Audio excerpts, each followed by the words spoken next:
Hello, नमस्ते. स्वागत आहे तुमचं दी आर्ट ऑफ कुकिंग भारत या आपल्या चॅनलमध्ये. मी आज मस्त असा फ्रेश पायनॅपलपासून पायनॅपल शिरा बनवलेला आहे. तर हाच शिरा जर तुम्हालाही घरी बनवायचा असेल, तर तो कसा बनवायचा हेच आज आपण बघणार आहे. तर आजच्या आपल्या रेसिपीचं नाव आहे पायनॅपल शिरा बनवणार आहे आपण. तर त्याच्यासाठी मी पॅनमध्ये इथे 1 कप इतका रवा घेतलेला आहे. मी हा बारीक रवा घेतलेला आहे आणि अर्धा कप इतकं मी इथे तूप घेतलेलं आहे. हे बघा मी मिक्स करून घेतेय रवा आणि तूप एकत्र. आता याला आपल्याला एकदम मंद गॅसवरती गुलाबी रंग येऊपर्यंत व्यवस्थित परतून घ्यायचं आहे. सतत हलवत राहायचं आहे, नाहीतर मग आपला रवा खालती लागू शकतो. मी इथे जे आपले पायनॅपल मिळतात तर ते पायनॅपल कट करून त्याचा वापर करणार आहे हा पायनॅपल शिरा बनवण्यासाठी. तुम्हाला जर फ्रेश पायनॅपल नाही मिळाले तर तुम्ही जो कॅनवाले पायनॅपल असतात तर ते वापरले तरी सुद्धा चालेल. एकीकडे मी हा रवा भाजून घेत आहे. दुसऱ्या पॅनमध्ये मी इथे 1 वाटी इतकी साखर घेतलेली आहे. तर 1 वाटीचा आपला रवा होता, त्याला 1 वाटी इतकी आपण साखर घ्यायची आहे. एवढी साखर पुरे होते, पण जर तुम्हाला थोडं जास्त गोड हवं असेल तर थोडं साखरेचं प्रमाण वाढवलं तरी सुद्धा चालेल. 2 वाटी इतकं आपल्याला या साखरेमध्ये पाणी घालायचं आहे. दुसऱ्या गॅसवरती मी हे साखर विरघळूपर्यंत पाण्याला एक उकळी काढणार आहे. आपल्याला ही साखर पाण्यामध्ये फक्त विरघळून घ्यायची आहे, त्याचा आपल्याला पाक वगैरे काही बनवायचा नाहीये. एका गॅसवरती मी हे पाणी आणि साखर उकळत ठेवते आहे आणि दुसऱ्या गॅसवरती आपण रवा आणि तूप व्यवस्थित भाजून घेऊया. हे बघा मी सतत या रवा आणि जे तुपाचं मिश्रण आहे त्याला सतत हलवत आहे आणि याला छान गुलाबी रंग येऊपर्यंत आपण भाजणार आहे. तर मी रव्याला गुलाबी रंग येऊपर्यंत भाजून घेते. तोपर्यंत तुम्ही जर दी आर्ट ऑफ कुकिंग भारत या आपल्या चॅनलवरती नवीन असाल तर आपल्या चॅनलला तुम्ही लाईक, शेअर आणि सबस्क्राईब करायला अजिबात विसरू नका. त्याचबरोबर जे नोटिफिकेशन बेल आहे तर त्याच्यावरती पण क्लिक करा, म्हणजे मी अपलोड केलेल्या ज्या नवीन रेसिपीज आहेत तर त्या रेसिपीज तुमच्यापर्यंत सर्वप्रथम पोहोचतील. जो पायनॅपल शिरा बनवतोय तर त्याच्यासाठी लागणारे जे पण काही इन्ग्रेडियंट्स आहेत तर त्या इन्ग्रेडियंट्सची लिस्ट जी आहे तर ती मी खाली डिस्क्रिप्शन बॉक्समध्ये डिटेलमध्ये दिलेली आहे. इन्ग्रेडियंटसाठी तुम्ही डिस्क्रिप्शन बॉक्स रेफर करू शकता. हे बघा रवा भाजता भाजता मला एक 5 ते 7 मिनिट झालेले आहेत आणि आपला जो रवा आहे तर तो एकदम व्यवस्थित असा छान गुलाबी रंगावरती भाजला गेला आहे. आपण साखर आणि पाणी जे उकळत ठेवलं होतं तर पाण्यामध्ये साखर पूर्ण मेल्ट झालेली आहे. पाण्याला हलकेसे बुडबुडे यायला लागलेले आहेत, म्हणजे त्याला उकळी यायला सुरू झालेली आहे. मी इथे फ्रेश पायनॅपल घेतलेला आहे 1 कट करून. तर मी हे 1 वाटी इतकं घेतलेलं आहे. मी रवा 1 वाटी घेतला होता तर त्या हिशोबाने मी इथं 1 वाटी इतकं पायनॅपल घेतलेलं आहे. पायनॅपल जे आहे तर ते तुम्हाला एकदम गोड असं बघून घ्यायचं आहे, कारण जर आंबट पायनॅपल असेल जो शिरा आहे तर त्याला एक अशी आंबटशी टेस्ट येते. त्याच्यासाठी नेहमी लक्षात ठेवायचं की पायनॅपल जे आहे तर ते आपल्याला एकदम गोडवाला असं बघून घ्यायचं आहे. त्याचे मी इथे असे बारीक बारीक एकदम तुकडे करून घेतलेले आहेत. त्याच्यामध्ये आपण हे पायनॅपलचे तुकडे घालणार आहोत. पायनॅपल ह्या साखरेच्या पाण्यामध्ये उकळून घ्यायचं आहे.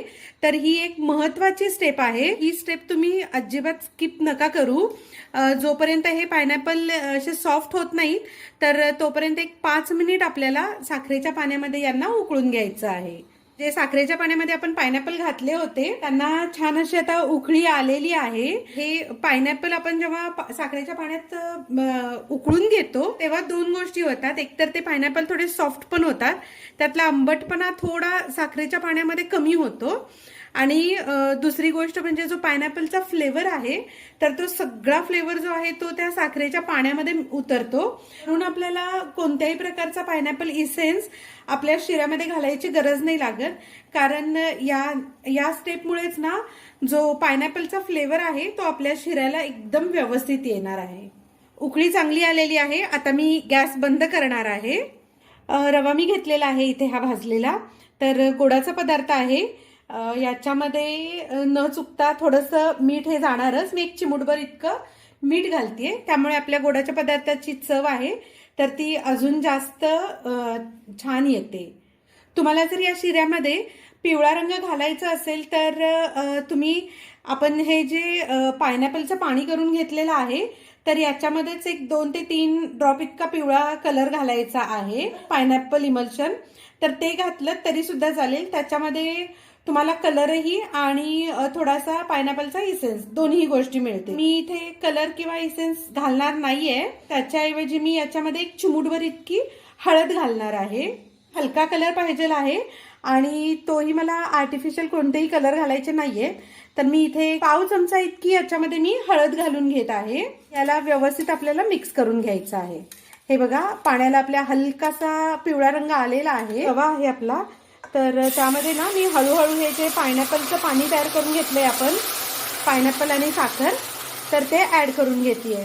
हे थोडंसं हळू करायचं आहे कारण बऱ्यापैकी ते उकळत असतं तर अंगावरती उडायची शक्यता आहे. आणि याला एक व्यवस्थित एकदा मिक्स करून घ्यायचं आहे. बघा, मी मिक्स करून घेतलेला आहे आणि आता याला झाकण ठेवून आपण एक 4 ते 5 मिनिट इतकं व्यवस्थित याला वाफ येऊ द्यायची आहे. 4 ते 5 मिनिट झालेले आहेत. आपण याचं झाकण उघडून बघूया. हे बघा, सगळं जे पाणी होतं ते या रव्याने अब्झॉर्ब केलेलं आहे.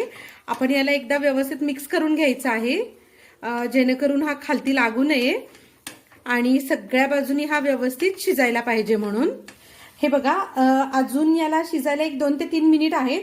याच्यामध्ये तुम्हाला असे व्हाईट व्हाईट अजून दाणे दिसत असतील, याचाच अर्थ अजून एक 2 ते 3 मिनिट आपल्याला हा शिरा शिजण्यासाठी लागणार आहे. तर परत मी याला कव्हर करून ठेवणार आहे एक 2 ते 3 मिनिटांसाठी. मी झाकण उघडून बघितलेलं आहे. हे बघा, आपला जो पायनॅपल शिरा आहे तर तो एकदम परफेक्ट बनलेला आहे. त्यामध्ये हे जे पायनॅपलचे तुम्हाला तुकडे दिसत आहेत तर तेही एकदम व्यवस्थित शिजले गेलेले आहे. ना त्याची जी चव आहे तर ती दाताखालती खूप छान लागते. ऑलरेडी आता हा जो मी शिरा बनवायला घेतलाय पायनॅपलचा, तर घरामध्ये ना खूप छान असा अरोमा येत आहे. पायनॅपलचा हा असा परफेक्ट शिरा तुम्हाला पण जर बनवायचा असेल तर दी आर्ट ऑफ कुकिंग भारत या आपल्या चॅनलला तुम्ही नक्की फॉलो करा आणि तुम्ही जर नवीन असाल तर चॅनलला नक्की सबस्क्राईब करा. आपला पायनॅपल शिरा तयार आहे. तर हा मी आता डिशमध्ये काढून घेते.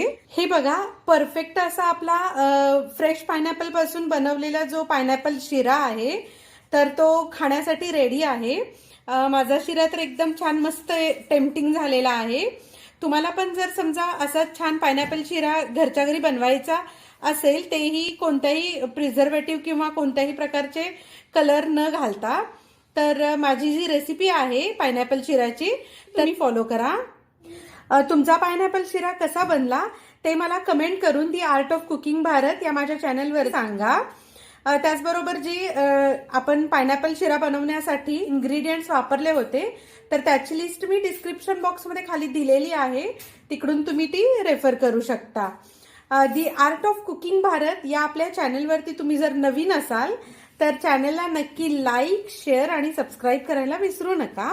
नोटिफिकेशन बेलवरती पण क्लिक करा म्हणजे मी अपलोड केलेल्या ज्या रेसिपीज आहेत नवीन तर त्या रेसिपी सर्वप्रथम तुमच्यापर्यंत पोहोचतील. झटपट आणि टेस्टी असा पायनॅपल शिरा तुम्ही घरी नक्की ट्राय करून बघा. तर अशाच एका छानशा रेसिपी बरोबर पुन्हा भेटूयात आपण. तोपर्यंत धन्यवाद.